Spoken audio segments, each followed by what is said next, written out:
Une femme contracte une MST et finit à l'hôpital après que son infidélité avec son patron est révélée. Il était à peine 8h45, mais ce lundi s'annonçait déjà comme le pire que j'ai jamais vécu. J'avais embrassé ma femme, Marissa, pour lui dire au revoir plus tôt ce matin-là.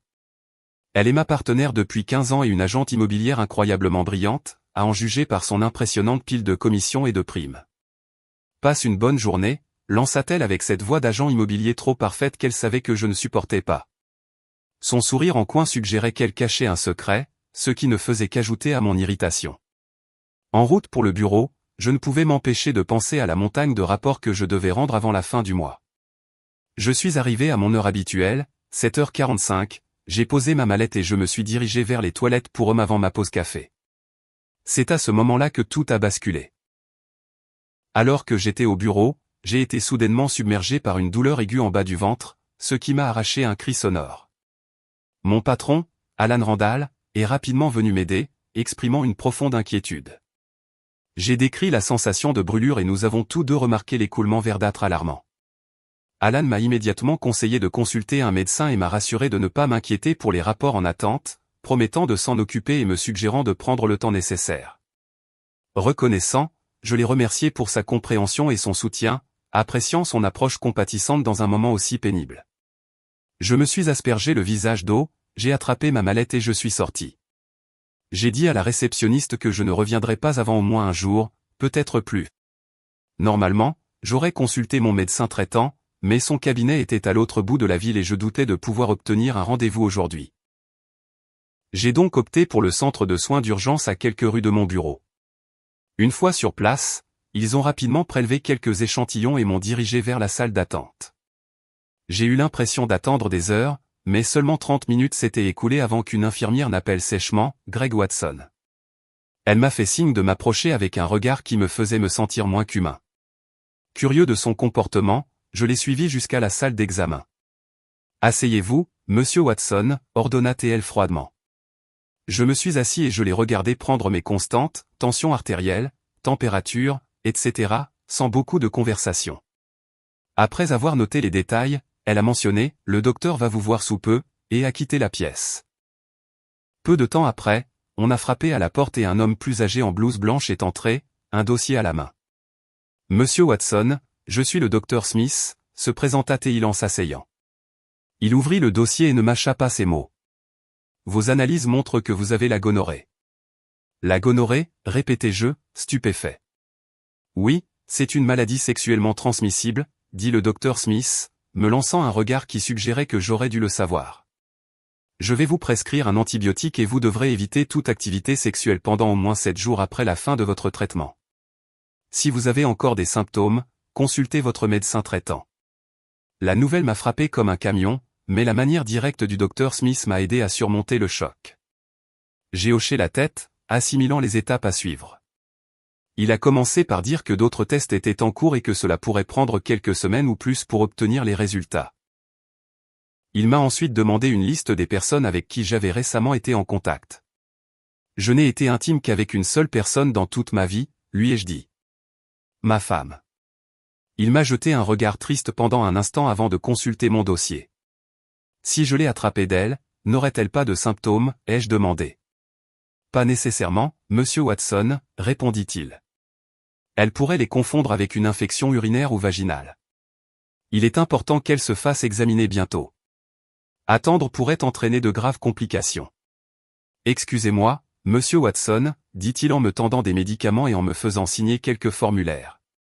Prenez soin de vous, monsieur Watson, et assurez-vous de faire un suivi avec votre médecin, conseilla-t-il en partant. Ressentant un mélange d'émotions, j'ai terminé et je me suis dirigé vers ma voiture. J'ai appelé mon patron pour le mettre au courant. « Je suis désolé d'entendre ça, Greg. » dit Alan. « Ne t'inquiète pas, ta vie privée est ma priorité. Prends un congé et reviens quand tu seras prêt.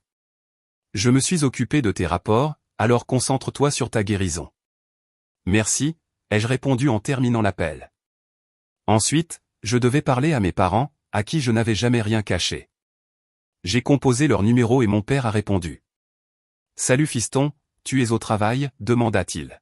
« Non papa, j'ai un problème de santé et je dois vous parler », à toi et à maman, dis-je. Bien sûr, répondit-il. Les enfants vont bien. Ils vont bien, l'assurai-je, mais je préférerais ne pas en discuter au téléphone. Viens alors, on prendra un café et on en parlera, suggéra-t-il. Nous avons raccroché et j'ai rangé mon téléphone, prêt à affronter la prochaine conversation. Je devrais vous en dire un peu plus sur mon histoire. Ma sœur Denise et moi avons été élevés dans une famille très religieuse et aimante. Notre enfance a été remplie de rire et d'amour, et bien que nos parents s'aimaient beaucoup, ils étaient aussi assez stricts. L'une des règles clés de notre maison était, pas de relations sexuelles avant le mariage. À cause de cette éducation, je n'ai pas eu de relations sexuelles avant d'épouser Marissa. Pendant que nous sortions ensemble, je lui ai dit que je voulais attendre le mariage. Elle a répondu avec un grand sourire et un baiser profond, en disant « C'est si mignon. Je te promets de te faire vibrer le soir de notre mariage. » Et elle l'a certainement fait. C'était une expérience incroyable, et elle a été patiente et aimante en me montrant comment faire l'amour d'une manière qui lui plaisait. Finalement, j'ai commencé à vraiment apprécier notre intimité, et il semblait qu'elle aussi. Marissa avait été avec d'autres hommes avant moi, mais cela ne me dérangeait pas tant qu'elle était engagée dans notre relation. Peu de temps après notre mariage, elle a pris un emploi dans une agence immobilière très active tout en préparant sa licence. Notre première fille, Lisa, est née environ un an après notre mariage, suivie de Ginger un an plus tard. Marissa a décidé de se faire ligaturer les trompes après l'accouchement difficile de Ginger, estimant que 2 enfants suffisaient. Bien que j'ai espéré un fils, je n'aurais pas pu être plus heureux avec mes filles. Elles sont rapidement devenues la lumière de ma vie, me transformant en un père dévoué. Quand Marissa est retournée au travail après son congé de maternité, je me suis souvent retrouvé à jouer le rôle de « Monsieur Maman », surtout quand elle travaillait tard ou avait de la paperasse à rattraper. À mesure que les filles grandissaient, je les emmenais à leurs diverses activités, Lisa à ses cours de musique et Ginger à ses sports, surtout lorsque le travail de Marissa l'éloignait le soir. Avec le temps, cependant, Marissa a commencé à s'absenter encore plus fréquemment, assistant à des séminaires et des retraites d'entreprise, parfois pendant les week-ends ou pendant une semaine entière. Elle s'assurait toujours de nous appeler tous les soirs, mais la distance croissante était difficile. En plus de tout, elle a développé une personnalité faussement enjouée et irritante qui me tapait sur les nerfs. Je lui en ai parlé plus d'une fois, mais elle semblait y tenir. Son attitude envers le travail avait également changé, et j'ai commencé à me demander si elle n'y passait pas trop de temps. Même nos filles ont commencé à remarquer les changements chez leur mère. Malgré ces problèmes, l'idée qu'elle puisse être infidèle ne m'a jamais traversé l'esprit. Elle connaissait ma position ferme sur l'infidélité. Un jour, je suis arrivé chez mes parents et je me suis garé dans l'allée. Mon père m'a accueilli à la porte avec une étreinte chaleureuse et une tape sur l'épaule. « On vient de finir le café, entre, on va en refaire et on va parler », m'a-t-il invité. Je suis entré dans la salle à manger et j'ai serré ma mère dans mes bras avant que nous nous asseyions à table. Elle nous a servi du café, et j'ai ajouté de la crème et du sirop de noix de pécan au mien. Papa a fait de même, et nous avons chacun pris une gorgée. « Et si on commençait par une prière ?» suggéra papa. Bien sûr, ai-je accepté. C'était leur façon de faire, d'abord la prière, puis la conversation. Après quelques minutes de prière, nous sommes passés aux choses sérieuses. « Qu'est-ce qui ne va pas, fiston ?» demanda papa. « Je sors juste du centre de soins d'urgence. »« J'ai la gonorrhée, dis-je. »« Oh mon Dieu !» répondit papa calmement, toujours maître de lui tant qu'il entendait la vérité. « Est-ce que tu as été voir ailleurs ?» demanda-t-il après une pause. « Non, papa, jamais, l'assurai-je. Marissa est la seule femme avec qui j'ai jamais été. » Il hocha la tête. « Je te crois, fiston. J'avais juste besoin de t'entendre le dire. »« Qu'est-ce que tu comptes faire ?» intervint maman. « Je ne vois pas d'autre option que de divorcer, ai-je admis. Ça va être dur pour les filles. Elles sont assez grandes pour comprendre, ai-je ajouté. Je ne peux pas simplement ignorer ça, même si elle promet que ça ne se reproduira plus. Je ne peux pas lui faire confiance. Sais-tu depuis combien de temps ça dure ? demanda papa. Je viens de le découvrir ce matin, ai-je répondu. L'adultère est un motif clair de divorce, dit papa en se levant pour aller à son bureau. Maman avait l'air navrée. Je suis tellement désolé que cela t'arrive, Greg, dit-elle. J'ai toujours pensé que Marissa était une femme merveilleuse. Moi aussi, maman. Il semble qu'elle nous ait tous trompés. Papa revint avec son Rolodex, le feuilletant jusqu'à ce qu'il trouve une carte particulière. La voilà, dit-il. Tu connais Gina Hawkins, l'avocate en droit de la famille de notre église, ai-je demandé. Oui, c'est elle. Laisse-moi l'appeler, dit-il. Ce n'était pas surprenant qu'il ait sa carte. En tant que diacre, papa gardait à portée de main les contacts de la congrégation. Il composa le numéro et parla à la secrétaire de Gina avant de la voir en ligne. Gina? Salut, c'est Dan Watson. Oui, de l'église. Écoute, je t'appelle parce que mon fils aurait vraiment besoin de ton aide rapidement.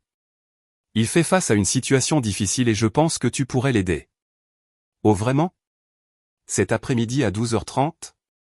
C'est parfait. Je m'assurerai qu'il y soit. Merci beaucoup, Gina. Je te revaudrai ça. Prends soin de toi et fais un gros câlin à ton petit de notre part.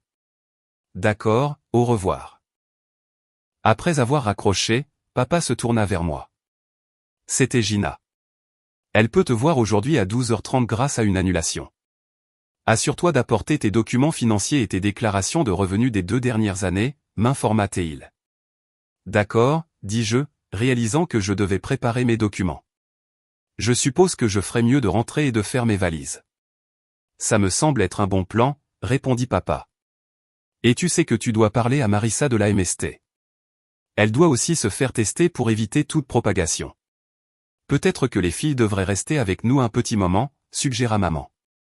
Les choses pourraient devenir tendues à la maison avec tout ce qui se passe. Tu as raison, acquiesça papa. Fais-les rester quelques jours jusqu'à ce que les choses se calment. Écoute, fiston, pourquoi ne pas amener les filles après l'école? On s'occupera de les emmener à l'école à l'heure. Je le ferai. Merci, papa, dis-je. Nous avons discuté un peu plus avant que je me lève pour partir. Papa m'a serré dans ses bras à la porte. Ça va s'arranger, fiston, me rassura-t-il. Ne fais rien d'irréfléchi. Je sais que tu es blessé et que tu pourrais vouloir te venger de Marissa, mais souviens-toi de Romains 12h19, à moi la vengeance, c'est moi qui paierai de retour, dit le Seigneur. Ne me force pas à te faire sortir de prison. Pense à tes filles. J'ai souri. Pas de problème, papa. J'ai compris. Je suis remonté dans ma voiture et je suis rentré chez moi. Papa avait raison sur une chose, je voulais me venger de Marissa et de quiconque était impliqué. Après plus de 15 ans à l'aimer exclusivement, cela ressemblait à la trahison ultime.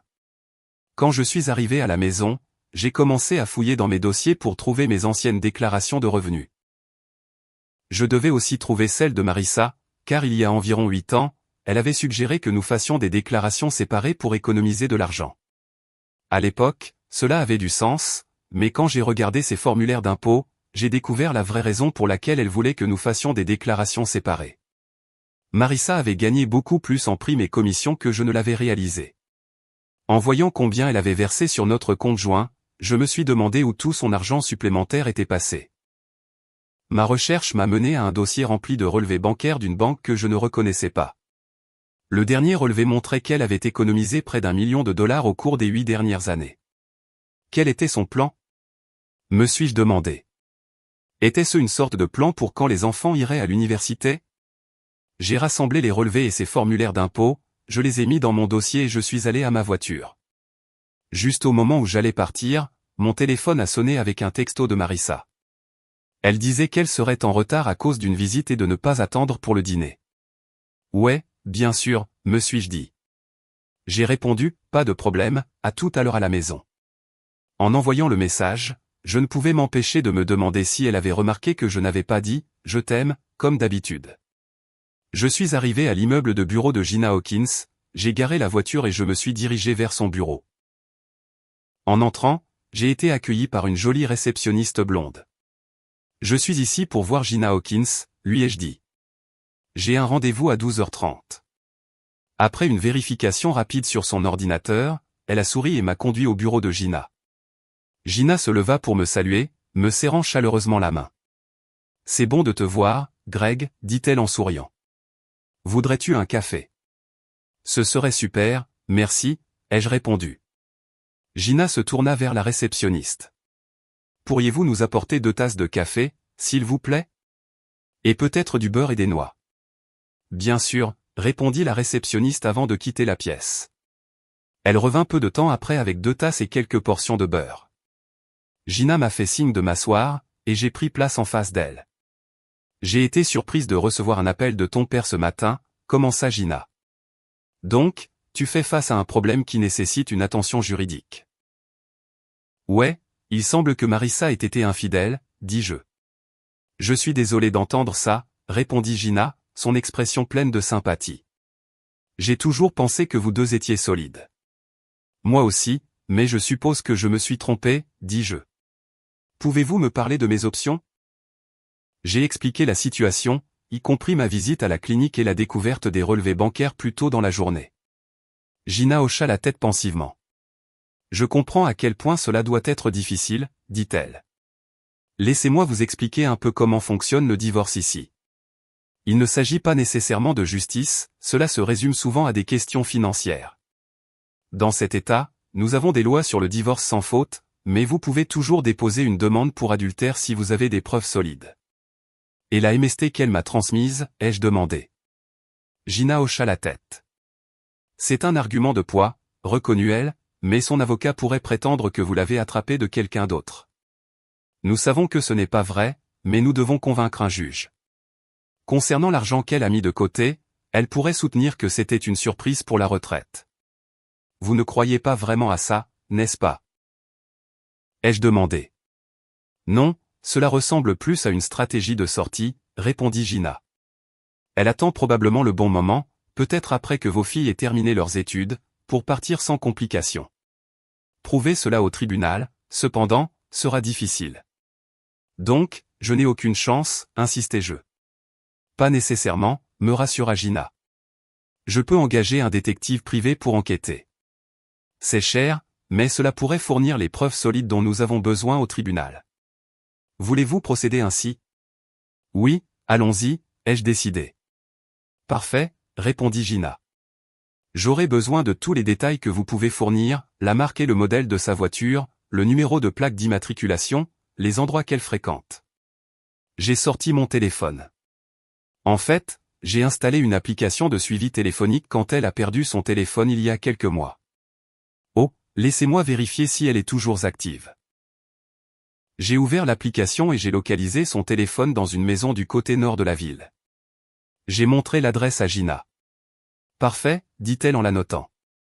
Je vais contacter mon enquêteur tout de suite. Elle a passé l'appel, donnant à l'enquêteur tous les détails que nous avions. Après avoir raccroché, elle m'a regardé avec une expression déterminée.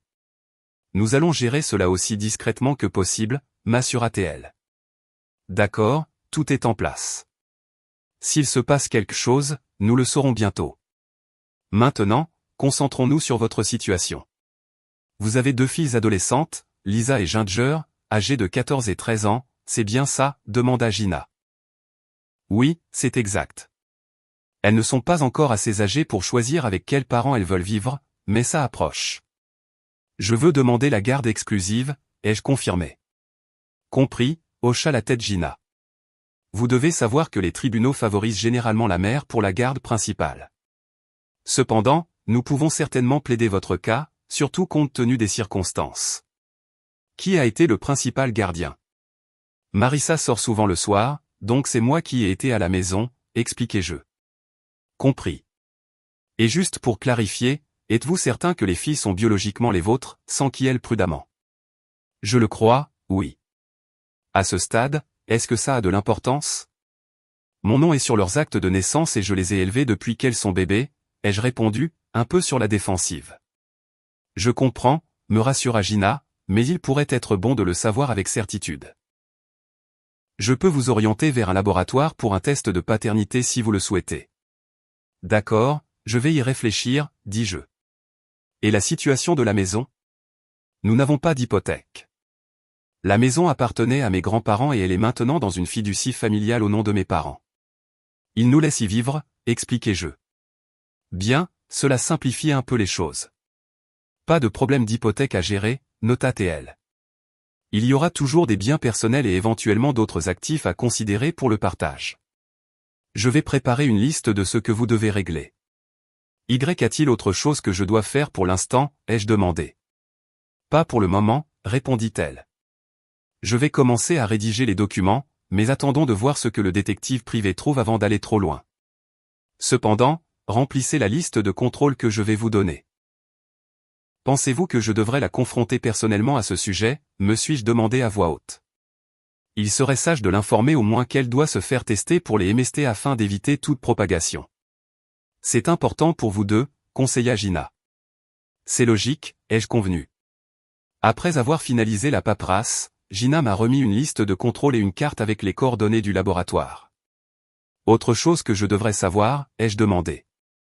C'est tout pour l'instant, répondit-elle. Occupez-vous de ces tâches. Nous vous informerons si nous recevons des nouvelles de l'enquêteur. Pour toute question sur les frais, veuillez vous adresser à ma secrétaire. Et Greg. Oui, ai-je répondu. Ne faites rien d'irréfléchi. Nous allons traverser cela ensemble. Ce ne sera pas facile, mais les choses s'amélioreront. Je comprends, dis-je, appréciant son soutien.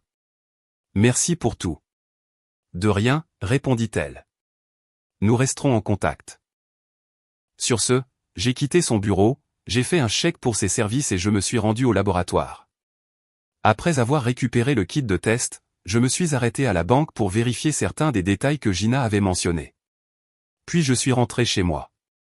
Cela aurait pu être le moment pour certains de noyer leur chagrin dans l'alcool, en réfléchissant à la misère de leur situation, mais ce n'est pas mon genre. Je n'ai jamais été un buveur, une autre de ces règles avec lesquelles j'ai grandi. Mes parents ne buvaient pas, et moi non plus. Au lieu de cela, je me suis préparé une tasse de café et je me suis assis à la table de la cuisine. Juste au moment où le café était prêt, mes deux filles ont fait irruption. Elles rentraient habituellement vers cette heure-là, en bus. Normalement, elles ne me verraient que plus tard, mais aujourd'hui était différent. « Papa, tu es à la maison », me salua Lisa avec surprise. « Tu vas bien ?»« Oui, papa, pourquoi es-tu à la maison si tôt ?» intervint Ginger. « La journée a été assez mouvementée, expliquai-je. Écoutez, pourriez-vous toutes les deux faire quelques affaires pour quelques jours ? Vous allez rester chez vos grands-parents pendant un certain temps. Pourquoi, papa ? La voix de Ginger était empreinte d'inquiétude. Qu'est-ce qui se passe ? Il y a un problème avec maman ? Vous vous êtes disputés ? Eh bien, oui, il y a un problème, mais votre mère et moi ne nous sommes pas disputés. Ça pourrait arriver plus tard, dis-je, en essayant de garder la conversation aussi légère que possible. Tu l'as surprise en train de te tromper, n'est-ce pas ? La question de Lisa m'a pris au dépourvu. J'étais stupéfait. Qu'est-ce qui te fait penser ça, ai-je demandé. Elle baissa légèrement les yeux, embarrassée. Je l'ai entendue au téléphone plusieurs fois, avoua-t-elle. Elle utilisait cette fausse voix qu'elle prend, tu sais, celle qui t'énerve. J'ai hoché la tête, l'encourageant à continuer. C'était quelque chose comme j'ai hâte de te revoir, mon amour, puis elle a gloussé, pas comme d'habitude. Ça avait l'air très personnel. Je suis désolé de ne rien avoir dit plus tôt. Je sais que tu n'aimes pas les commérages, ajouta-t-elle. Ce n'est rien, l'assurai-je en la serrant dans mes bras. Lisa ajouta alors, elle agit vraiment bizarrement ces derniers temps. C'est comme si elle ne voulait plus vraiment nous parler. Tu ressens ça aussi, Ginger, ai-je demandé en me tournant vers ma fille cadette. Elle hocha la tête. Ouais, comme si elle ne voulait pas qu'on la dérange. Je leur ai donné à toutes les deux un câlin rassurant. Vous pouvez me déranger n'importe quand, ai-je souri. Mais pour l'instant, je dois vous faire un prélèvement buccal pour un test. Un prélèvement buccal, s'enquit Ginger en regardant le kit de test. Oui, ai-je confirmé. Mon avocate pense que nous devrions faire un test ADN. Tu ne penses pas que nous sommes vraiment tes enfants, demanda Lisa avec une pointe d'inquiétude dans la voix. Je sais que vous êtes mes enfants, les rassurai-je, mais nous devons tout confirmer légalement. Donc, vous allez divorcer, demanda Lisa directement. On dirait bien, ai-je reconnu. N'y a-t-il aucun moyen que tu lui pardonnes, se demanda doucement Ginger. Je ne pense pas, ai-je répondu. Elle a commis une erreur assez grave. J'ai dû voir un médecin à ce sujet ce matin. Lisa eut un hoquet, laissant presque échapper un juron.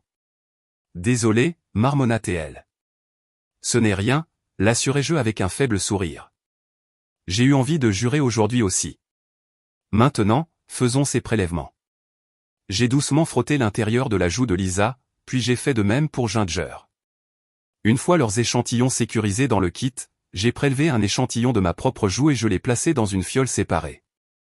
D'accord, vous deux, montez faire vos valises pour quelques nuits. Nous devons être prêts à partir dans 15 minutes. Et n'oubliez pas vos devoirs, ai-je ordonné. Pendant que les filles allaient dans leur chambre pour rassembler leurs affaires, j'ai organisé le kit de test ADN. Mon plan était de déposer les enfants chez leurs grands-parents, puis d'apporter le kit au laboratoire. Alors que nous roulions, Lisa a demandé, « Papa, si vous divorcez, est-ce que je peux rester avec toi ?» « Oui, moi aussi, » intervint Ginger. « Je l'espère, les filles, ai-je répondu. Je vais demander la garde, mais vous devez comprendre que les tribunaux favorisent souvent la mère. Je ne veux pas rester avec elle, avoua Lisa. En ce moment, je la déteste pour ce qu'elle nous a fait. J'ai pensé à l'encourager à ne pas détester sa mère, mais je me suis retenu. Elle exprimait des sentiments qui ne m'étaient que trop familiers. Je comprends ce que tu ressens, ma chérie, l'assurai-je.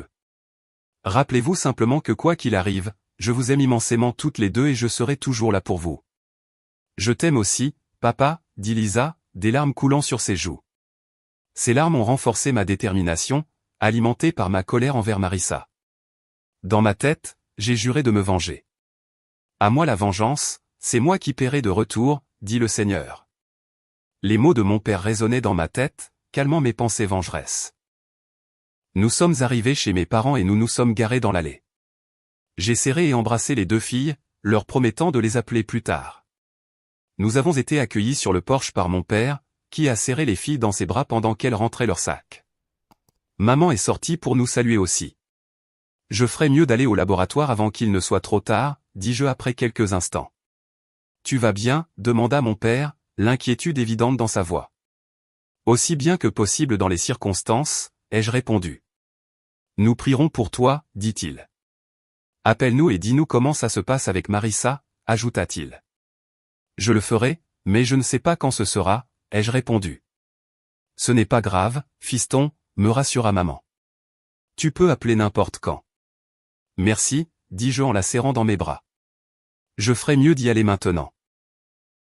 Je suis parti, ressentant un mélange de soutien de ma famille et le lourd fardeau des mesures que je devais prendre. Je suis remonté dans ma voiture et je me suis dirigé vers le laboratoire, arrivant environ 30 minutes avant la fermeture. J'ai remis le kit de test ADN à la réceptionniste. Quand puis-je espérer avoir les résultats, me suis-je enquis. Nous devrions les avoir d'ici la fin de la semaine, répondit-elle avec un sourire rassurant. Super, merci, dis-je et je suis parti pour la maison. En chemin, j'ai ressenti le besoin de parler à quelqu'un qui pourrait éclairer davantage le comportement de Marissa. J'ai décidé d'appeler sa sœur, Loretta. J'ai connecté mon oreillette Bluetooth et j'ai composé son numéro. Elle a décroché après la deuxième sonnerie. Salut Greg, comment va mon beau-frère préféré, salua joyeusement Loretta. J'ai connu des jours meilleurs, ai-je répondu. Tu as une minute pour parler? Bien sûr, répondit-elle. Qu'est-ce qui se passe? As-tu parlé à Marissa récemment? Pas depuis la réunion de famille le mois dernier chez vous, dit-elle. En fait, les choses ne vont pas très bien. J'ai brièvement expliqué la situation, en gardant les détails succincts mais clairs. Oh mon Dieu, halta Loretta après que j'ai terminé. Greg, je déteste dire ça, mais on dirait qu'elle est retombée dans ses vieux travers. Ces vieux travers, ai-je répété, perplexe. Loretta hésita avant de continuer. Marissa était assez sauvage dans sa jeunesse. Elle enchaînait les relations, presque aussi vite que de changer de vêtements. Elle n'était fidèle à aucun de ceux avec qui elle sortait au lycée et à l'université. Je pensais qu'elle avait changé après t'avoir rencontré. Elle m'a même dit qu'elle avait trouvé son âme sœur et qu'elle en avait fini avec ses anciennes habitudes. Je ne pensais pas qu'il était nécessaire d'en parler avant. J'apprécie, mais j'aurais aimé le savoir, ai-je admis. Je suis désolé, Greg. J'aurais dû te le dire, dit-elle. Ce n'est rien, Loretta. Ce n'est pas ta faute, l'assurai-je, en essayant de maîtriser mes émotions. Écoute, je comprends que tu prévois de la faire déménager. J'appelle pour savoir si elle pourrait éventuellement rester avec toi pendant un certain temps, dis-je, en allant droit au but. En fait, oui, ajoutai-je, si ça ne te dérange pas. J'ai entendu Loretta soupirer à l'autre bout du fil. Elle pourrait rester ici un petit moment jusqu'à ce qu'elle se reprenne en main, dit-elle. Franck ne sera pas ravi, cependant. Je ne veux pas vous causer de problème, ai-je répondu, inquiet. Ce n'est rien, il s'en remettra, tant que ce n'est pas pour trop longtemps, me rassura-t-elle. Merci, j'apprécie. Je ne sais pas quand elle rentrera ce soir, mais je t'appellerai quand elle sera en route pour chez toi, dis-je. Merci, répondit Loretta.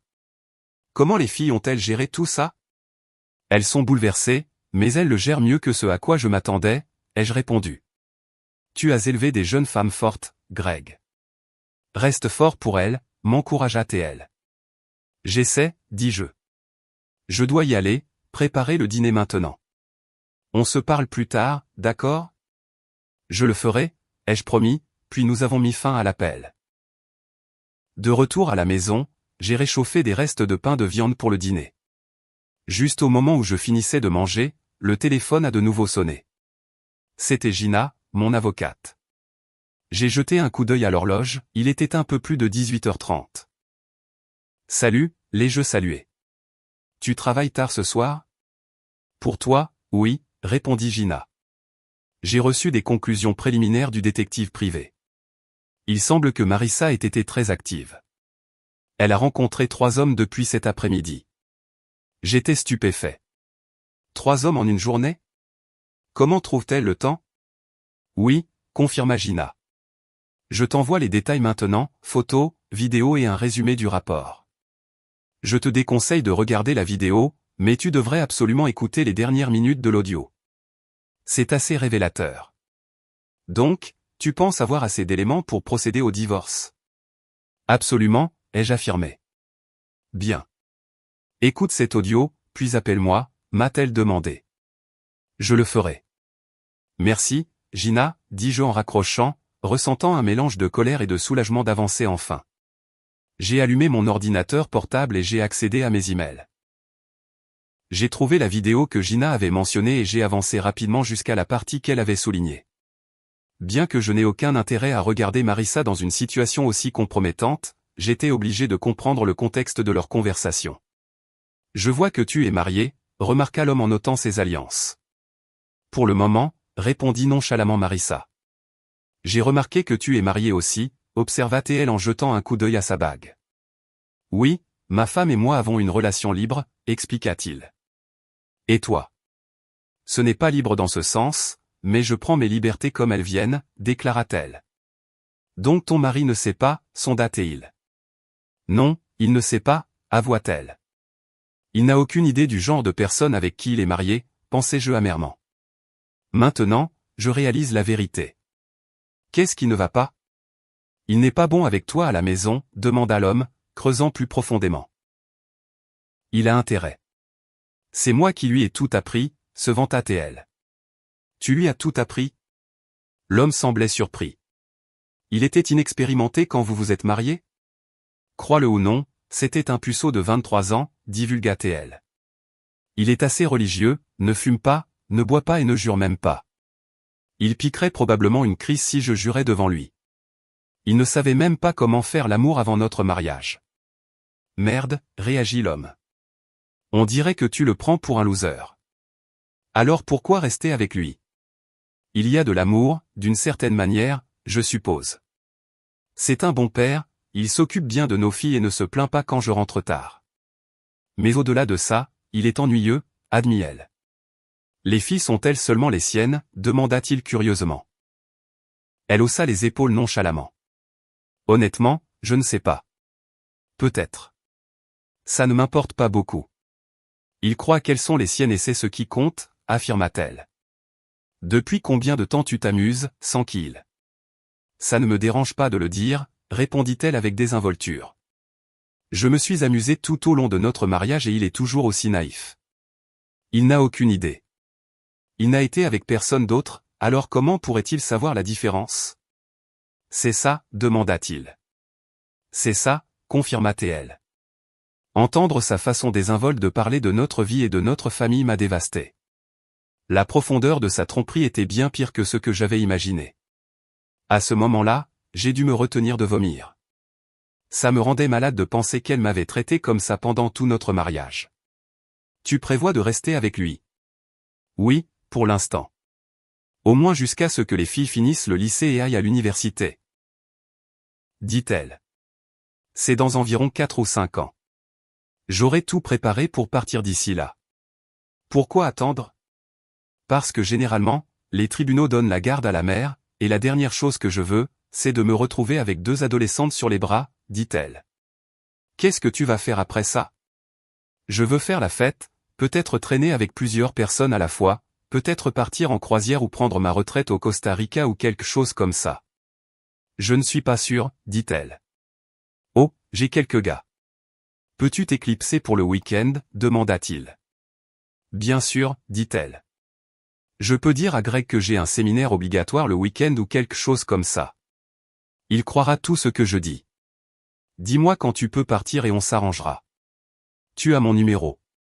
Je le ferai, dit-elle en souriant. Il vérifia sa montre. Il se fait tard et je dois y aller.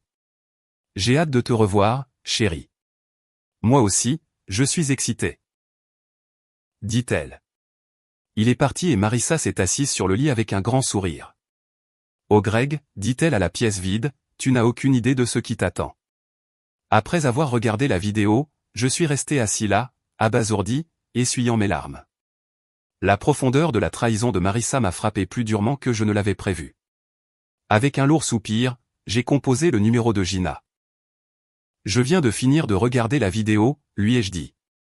Tu avais raison, c'était instructif. La réponse de Gina fut prompte. Quel est ton prochain coup? Tout réduire en cendres, ai-je répondu, ma voix ferme. Considère que c'est fait, affirma-t-elle. Et les hommes avec qui elle était? Y a-t-il quelque chose que nous puissions faire à leur sujet, m'enquis-je, bien qu'une partie de moi redoute la réponse. Malheureusement non, expliqua Gina. Les poursuites pour aliénation d'affection ne sont plus reconnues dans cet état. Je fis une pause, un rire amer m'échappant. Ne t'inquiète pas, leurs propres circonstances les rattraperont bientôt. Faisant écho aux paroles de mon père plus tôt, je murmurai, la vengeance m'appartient, c'est moi qui paierai de retour. Gina gloussa doucement. Bon, je dois y aller, dit-elle. Je vais commencer à préparer les papiers du divorce et à tout mettre en ordre. Si Marissa prévoit de s'enfuir, nous nous assurons que ce ne soit pas selon ses conditions. Merci, Gina. Je te dois vraiment une fière chandelle pour ça, dis-je avec reconnaissance. Prends juste bien soin de tes filles, conseilla-t-elle. Notre conversation terminée, je me suis adossé au canapé, les larmes coulant sur mes joues. 15 ans de ma vie donnée à quelqu'un qui avait si peu de considération pour notre famille. La douleur était presque insupportable. Quelques minutes après avoir raccroché avec Gina, mon téléphone a vibré. C'était Marissa qui appelait. Salut, ai-je répondu. Salut Greg, répondit-elle. Ça va? La journée a été difficile, ai-je admis. Et toi? Je finis juste au travail. Je pense que j'ai conclu une autre vente, dit-elle d'un ton optimiste.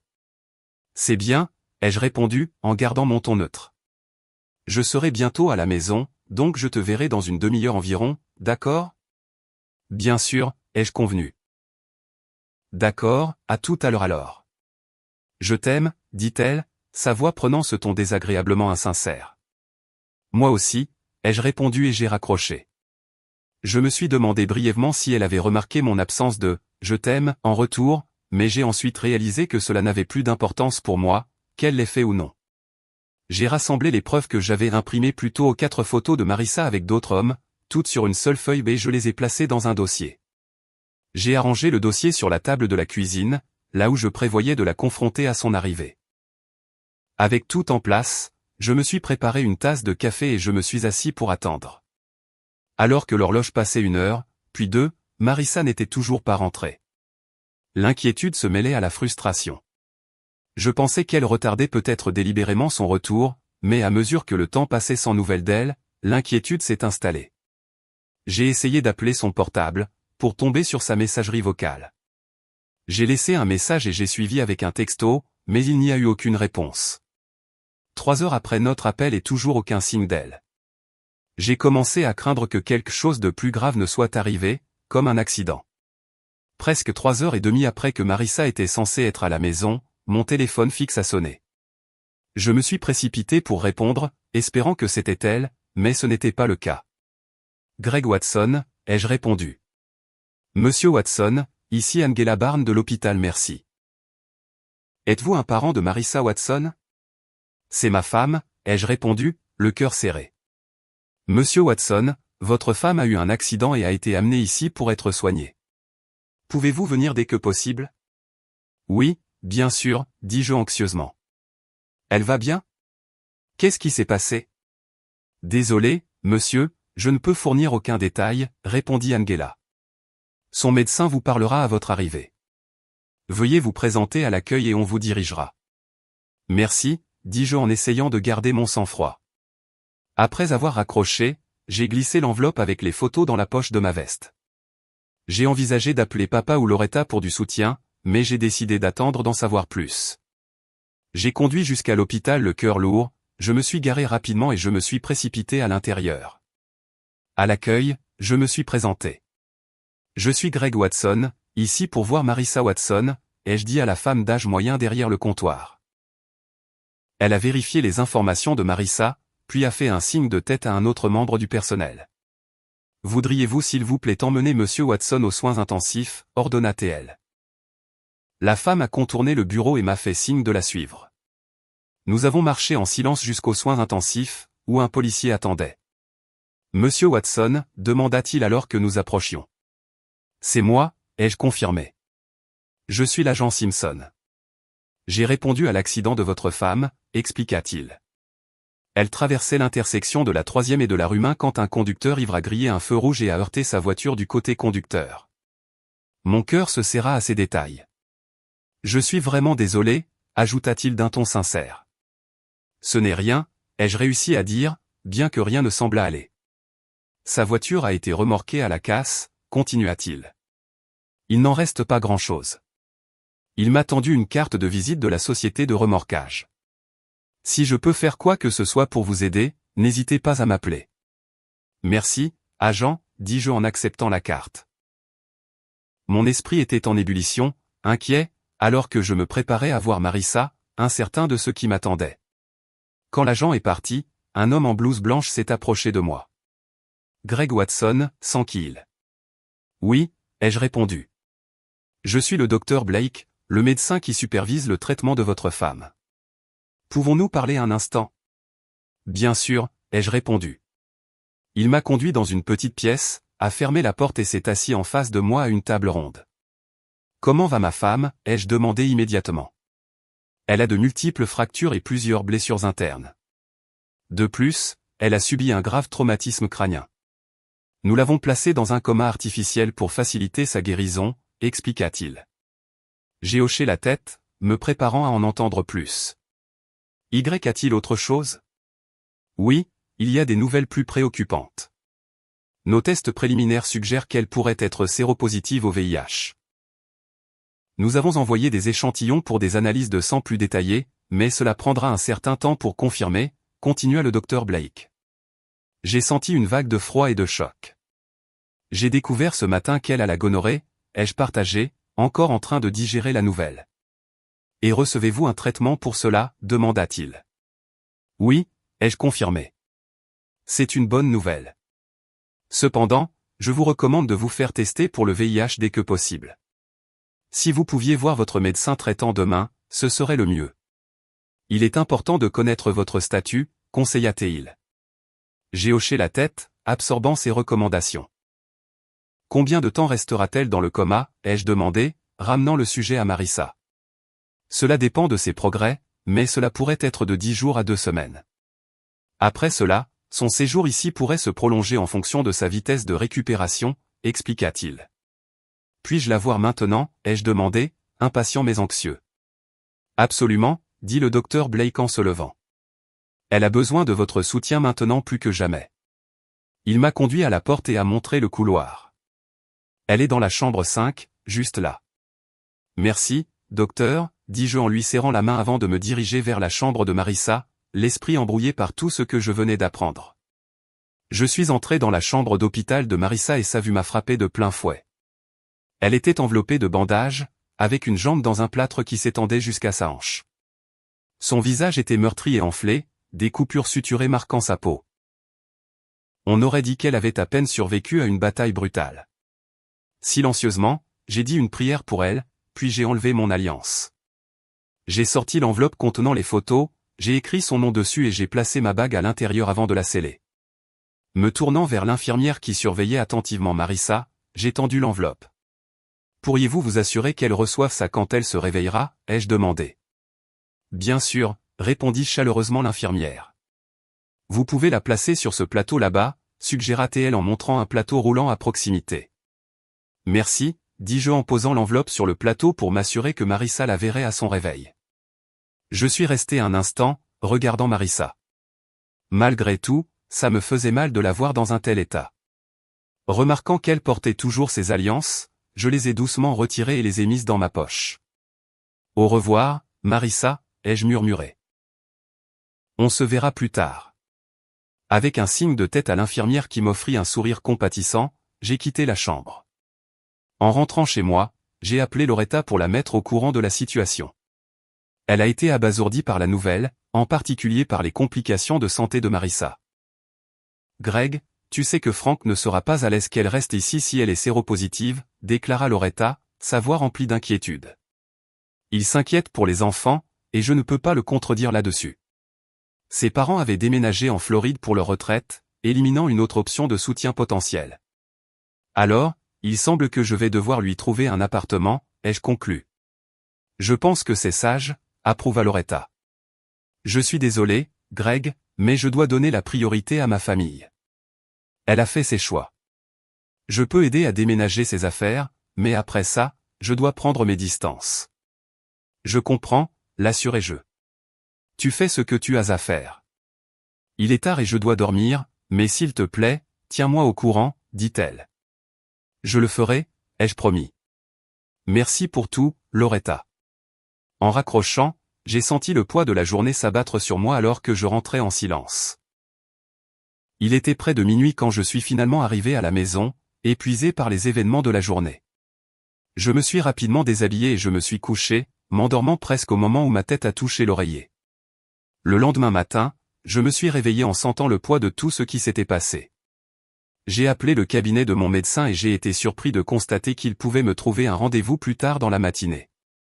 Après avoir obtenu mon rendez-vous, j'ai appelé mes parents pour les informer de la situation de Marissa. Ils étaient naturellement choqués, en particulier par la possibilité qu'elle soit séropositive. Ils ont proposé d'amener les filles à l'hôpital si elles souhaitaient lui rendre visite.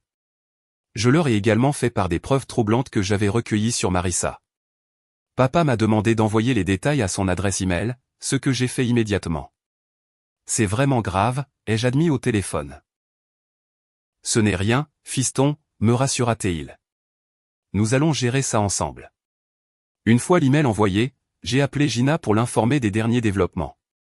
Elle a également été surprise, mais a mentionné que cela lui permettrait de finaliser les papiers du divorce plus rapidement. J'ai ensuite contacté le bureau de Marissa pour informer ses collègues de son accident. Ils ont exprimé leurs condoléances et ont promis de lui rendre visite. Les 2 semaines suivantes ont été un tourbillon d'activités. J'ai trouvé un appartement de 2 chambres convenable au rez-de-chaussée avec un garage attenant et je l'ai réservé en payant la caution et 2 mois de loyer d'avance, en utilisant les fonds de la moitié de Marissa de notre compte joint. Quand les filles et Loretta sont arrivées, nous avons emballé toutes les affaires de Marissa, y compris notre album de mariage, et les avons déménagées dans son nouvel appartement. Pendant cette période agitée, j'ai également reçu les résultats du laboratoire ADN, confirmant que les 2 filles étaient bien les miennes. C'était un petit soulagement significatif au milieu du chaos. J'ai rencontré l'expert en assurance pour inspecter l'épave de la voiture de Marissa. Nous étions tous 2 stupéfaits qu'elle ait survécu à l'accident, compte tenu de l'état du véhicule. Comme la voiture et la police d'assurance étaient à son nom, la compagnie d'assurance lui enverrait directement un chèque. J'ai rassemblé ces dernières affaires de la voiture et les ai apportées à son nouvel appartement, essayant de clore ce chapitre douloureux et de me concentrer sur la reconstruction de nos vies. Une semaine après l'accident, lors d'un appel téléphonique, ma mère a demandé « Es-tu passé voir Marissa ?» Non, je n'y suis pas allé, ai-je répondu, voulant dire depuis cette première visite. Pourquoi, sans qui elle? Je me demandais juste. Continua-t-elle avec un ton d'inquiétude dans la voix. Elle a clairement montré qu'elle ne se souciait pas de nous et qu'elle voulait tout fuir, expliquai-je. Je lui donne ce qu'elle veut, mais pas comme elle l'avait prévu. 2 semaines plus tard, j'ai consulté mon médecin. Heureusement, j'étais guéri de la gonorrhée que Marissa m'avait transmise, mais nous attendions toujours de voir s'il y avait quelque chose de plus grave. Physiquement, j'étais presque guéri, mais émotionnellement, j'étais loin de la guérison. Plus tard dans la journée, j'ai appelé mon patron, Alan, pour lui dire que je revenais au travail, ce qui lui a fait grand plaisir. Cet après-midi-là, l'hôpital a appelé pour dire que Marissa était sortie du coma. L'infirmière a suggéré que je lui rende visite ce soir-là, ce qui m'arrangeait bien. J'ai informé Gina, qui avait déjà déposé les papiers du divorce et attendait que Marissa reprenne conscience pour que les documents puissent être signifiés. Elle a pris des dispositions pour que l'huissier de justice me rejoigne à l'hôpital. Ensuite, j'ai appelé Loretta pour savoir si elle voulait m'accompagner à l'hôpital. J'ai ensuite parlé à mes filles. Votre mère est réveillée, leur ai-je dit. Leur réponse fut tiède, toutes deux haussant les épaules à la nouvelle. Je vais la voir cet après-midi. Voulez-vous venir? Non merci, papa, répondit fermement Lisa. Je suis trop en colère contre elle en ce moment. Moi aussi, ajouta Ginger, et j'ai beaucoup de devoirs. D'accord, dis-je. Je vous déposerai chez vos grands-parents alors. À 16h30, je les conduisais chez mes parents. Je leur ai dit que Marissa était réveillée et que je rencontrerais Loretta et l'huissier là-bas. Tiens-nous au courant, fiston, dit papa alors que je laissais les filles avec eux. Je le ferai, l'assurai-je. Je reviendrai chercher les filles après. Bien, alors tu pourras manger un peu de la lasagne de maman à ton retour, dit-il, offrant un sourire réconfortant. La lasagne de maman avait le don de rendre n'importe quelle journée meilleure. Ça me semble parfait, dis-je, sentant un léger soulagement alors que je me dirigeais vers l'hôpital. Il lui a remis les documents. Vous recevez par la présente une assignation en divorce, a-t-il déclaré formellement. Marissa a pris les papiers, ses mains tremblant légèrement. Il y eut une longue pause alors qu'elle parcourait la première page, son visage devenant blême. Je vois, murmura-t-elle finalement, posant les documents à côté d'elle sur le lit d'hôpital. Je me suis tourné vers Loretta, qui était restée silencieuse, son expression sombre. Loretta, merci d'être là, ai-je dit. Bien sûr, répondit-elle doucement, ses yeux ne quittant pas Marissa. Me retournant vers Marissa, j'ai ressenti un mélange de soulagement et de tristesse. Nous devons régler ça, lui ai-je dit, pour le bien de tout le monde. Marissa hocha la tête, les yeux baissés. Je comprends, dit-elle, sa voix à peine plus forte qu'un murmure. Je n'ai jamais voulu que ça en arrive là. Je sais, dis-je, bien que je ne sois pas sûr que ce soit entièrement vrai. Mais nous y sommes. La pièce était lourde de mots non dits et de tensions. J'ai décidé qu'il était temps de partir. Je vais te laisser te reposer, dis-je. Marissa ne leva pas les yeux. Merci, Greg, et je suis désolé, ajouta-t-elle, sa voix se brisant légèrement. J'ai hoché la tête, ne me faisant pas confiance pour parler davantage. Loretta et moi sommes sortis de la chambre, laissant Marissa avec ses pensées et la réalité des papiers qu'elle tenait maintenant. Dehors, Loretta me serra le bras. Ça va, demanda-t-elle.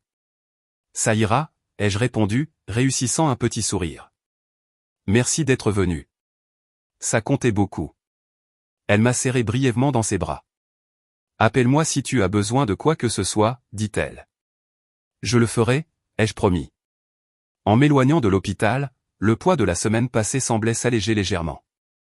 L'avenir était incertain, mais au moins maintenant, il y avait un chemin pour commencer à avancer. L'huissier de justice tendit l'enveloppe à Marissa et prit une photo. Vous avez été signifié, déclara-t-il sèchement avant de quitter la pièce. Tu n'as même pas pu attendre que je sois sorti de l'hôpital, demanda Marissa, sa voix teintée d'incrédulité. Non, ai-je répondu fermement. C'est toi qui voulais t'enfuir. J'accélère juste ton calendrier de quelques années. Ses yeux cherchèrent dans les miens un signe de l'homme qu'elle avait connu. Les filles le savent, demanda-t-elle, son ton changeant. Oui, elles le savent, ai-je confirmé. Et elles ne t'apprécient pas beaucoup en ce moment, c'est pourquoi elles ne sont pas là. Et tu n'as pas à t'inquiéter d'être un fardeau pour elles. Je demande la garde exclusive, bien que je sois prêt à accorder des droits de visite larges si elles décident de vouloir te voir. Mais pour l'instant, elles ne le veulent pas. Son expression vacilla, ne s'attendant clairement pas à une telle décision de ma part. Et je suppose que tu me détestes aussi, s'aventura-t-elle. La haine est un mot fort, ai-je répondu calmement. Disons simplement que mon opinion sur toi a considérablement diminué. Elle hocha lentement la tête, absorbant le poids de mes paroles. Penses-tu que tu pourrais un jour me pardonner, demanda-t-elle avec une pointe de désespoir dans la voix. Peut-être un jour, dis-je. Quand je pourrai regarder nos filles sans voir la peine que tu leur as causée. Et juste pour que tu le saches, j'ai fait tester leur ADN. Elles sont les miennes. Ses yeux s'écarquillèrent légèrement, surprise par mon approche proactive. Ça ne changera rien, Greg, murmura-t-elle, presque pour elle-même. Je vois, ai-je continué, changeant de sujet. Quand tu sortiras, tu ne rentreras pas à la maison. J'ai loué un appartement pour toi. Loretta t'aidera à emménager. Marissa se tourna pour regarder sa sœur, qui était restée silencieuse jusqu'à présent. Toutes tes affaires y sont déjà, et les services publics sont à ton nom, expliquai-je encore, sortant une autre enveloppe. Voici ta moitié de nos économies communes, moins la caution et 2 mois de loyer pour l'appartement. Comme ta voiture a été détruite, tu recevras également une indemnité d'assurance. Elle prit l'enveloppe de ma main, son contact hésitant. La pièce s'emplit d'un silence épais qui semblait s'étirer entre nous, chargé de la finalité de nos vies brisées. Elle prit l'enveloppe et hocha la tête. Au fait, je suis au courant du fonds d'évasion que tu as mis en place. Mon avocate a gelé ce compte. Si tu signes les papiers du divorce, elle débloquera les fonds, dis-je. Moins ma moitié, bien sûr, ajouta Marissa, son expression un mélange de choc et de résignation. Je me battrai contre toi pour ça, déclara-t-elle avec défi. Je ne pense pas que ce serait sage, ai-je rétorqué, à moins que tu ne veuilles que toutes les preuves que j'ai recueillies soient rendues publiques. Elles sont assez accablantes. Son défi sembla s'évanouir à mes paroles. Fais examiner les papiers par ton avocat. Je crois que tu trouveras les conditions aussi justes que possible dans les circonstances. Marissa se tourna vers Loretta, cherchant du soutien mais n'en trouvant aucun. Tu aurais dû écouter, dit froidement Loretta. Tu as menti à tout le monde, à Greg, à tes enfants et à moi. J'ai accepté de t'aider à emménager dans ton appartement quand tu sortiras, mais après ça, c'est fini. Tu dois te reprendre en main. Marissa se mit à sangloter. Je suis tellement désolée, pleura-t-elle, cherchant un signe de sympathie de la part de sa sœur. Ça, et quelques euros, ça te paiera un café, lança sèchement Loretta. Je ne te laisserai plus approcher ma famille tant que tu n'auras pas arrangé les choses, en commençant par des excuses sincères à ton mari et à tes filles. À travers ses larmes, Marissa me regarda. Greg, je suis tellement désolé. Je sais que ça ne signifie pas grand-chose maintenant, mais je t'aime. C'est vrai, ça ne signifie pas grand-chose, ai-je répondu froidement. Signe les papiers, Marissa. Elle hocha la tête, accablée et silencieuse. Au revoir, Marissa. Alors que je me tournais pour partir, elle appela, Greg, puis-je appeler les filles, s'il te plaît? Tu peux les appeler. Dis-je en m'arrêtant à la porte, mais c'est à elles de décider si elles veulent te parler. Je comprends, murmura-t-elle. Merci pour ça, au moins. De rien, dis-je sans me retourner. J'ai quitté la chambre, conscient des regards désapprobateurs du personnel infirmier. Ils n'approuvaient peut-être pas le moment, mais ce n'était pas leur décision de juger. En m'éloignant de l'hôpital, je me suis dirigé vers la maison de mes parents. Là, entouré de ma famille, j'ai essayé de trouver un peu de réconfort dans une généreuse portion de lasagne de ma mère, laissant le confort familier de la maison apaiser la douleur d'une journée pénible. La procédure de divorce s'est conclue sans encombre. 3 mois plus tard, je me suis retrouvé non seulement légalement libre de Marissa, mais aussi soulagé d'apprendre que j'étais séronégatif pour le VIH, un résultat heureux partagé par Marissa également. À ma grande surprise, Gina m'a remis un chèque de plus de 450 000 $, la moitié du compte secret que Marissa avait amassé. N'ayant pas de besoin immédiat pour une telle somme, je l'ai réparti dans des fonds d'études pour Lisa et Ginger. La vie a repris son nouveau rythme pour moi et mes filles. Elles étaient mon ancre, me gardant les pieds sur terre au milieu des défis de la paternité célibataire. Bien que gérer des adolescentes seules soit parfois éprouvant, les conseils et le soutien de ma mère se sont avérés inestimables. Marissa, de son côté, semblait s'installer dans son rôle de femme divorcée et célibataire. Après une année d'interaction prudente, les filles ont commencé à renouer avec elle, passant un après-midi occasionnel ensemble. Marissa avait repris sa carrière immobilière dans une nouvelle entreprise après un départ sans cérémonie de son employeur précédent en raison d'indiscrétions révélées. Selon les filles, elle réussissait bien et avait abandonné ses tendances trompeuses. Pendant ce temps, j'ai remarqué une attention croissante de la part des femmes célibataires de l'église. Elles me renvoyaient souvent à la maison avec des plats faits maison, des tartes aux lasagnes, un geste qui n'est pas passé inaperçu auprès de mes filles. « Papa, tu dois recommencer à sortir », m'encouragea Lisa un soir. « Ce n'est pas bon pour toi d'être seule », ajouta-t-elle.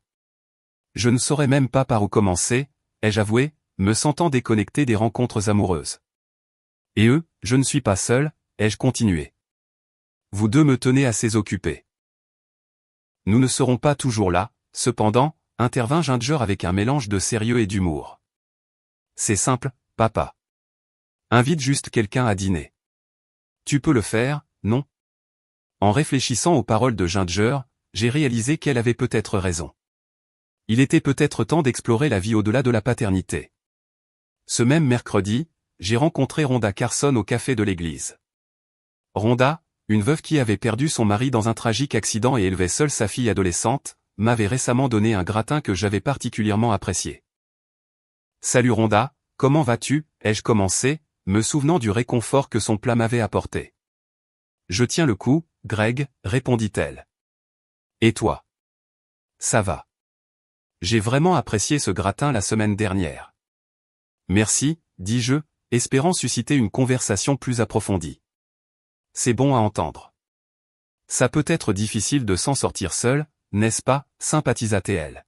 « Oui, c'est un défi parfois, mais on s'en sort » ai-je convenu, trouvant un terrain d'entente dans nos expériences communes de parents célibataires. Autour d'un café, nous avons discuté des subtilités de l'éducation d'adolescents seuls. Encouragé par la facilité de notre échange, j'ai fait un pas audacieux.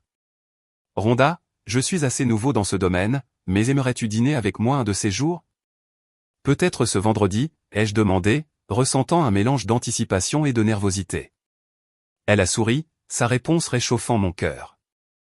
Oui, Greg, ça me plairait. Accepta-t-elle gracieusement. Super, rayonnai-je, sentant une étincelle d'excitation face aux possibilités à venir. Et si on essayait ce nouveau restaurant texan? Ça me semble parfait, approuva Rhonda. C'est un rendez-vous, alors. En quittant le café, j'ai ressenti une légèreté que je n'avais pas connue depuis longtemps. C'était peut-être le bon moment pour prendre un nouveau départ, pas seulement pour moi, mais pour tout le monde. Les filles étaient excitées par mon rendez-vous avec Rhonda, et elles aimaient l'idée de passer la soirée avec Linda, donc tout était arrangé. Ce vendredi-là, j'ai invité les filles et nous sommes sortis dîner. Rhonda était très mignonne dans sa jupe en jean, et nous avons passé un excellent moment. Nous ne sommes pas devenus trop intimes ce soir-là, mais Rhonda m'a donné un baiser sincère alors que je la déposais chez elle. J'ai aperçu 3 visages qui regardaient par sa fenêtre, et on aurait dit qu'ils nous applaudissaient. Rhonda m'a serré dans ses bras et a dit « C'était la meilleure soirée que j'ai eue depuis des mois. » Moi aussi, ai-je répondu. Et si on recommençait bientôt, suggéra-t-elle avec un sourire. Peut-être que la prochaine fois, on pourrait passer une soirée tranquille à la maison, laissa-t-elle entendre de manière enjouée, sa main frôlant doucement ma jambe. J'ai senti une étincelle d'excitation. Ça me semble être un plan, ai-je convenu, appréciant le flirt. Les filles étaient ravies de la façon dont le rendez-vous s'était déroulé, et honnêtement, moi aussi. Passer du temps avec Rhonda me semblait naturel et rafraîchissant.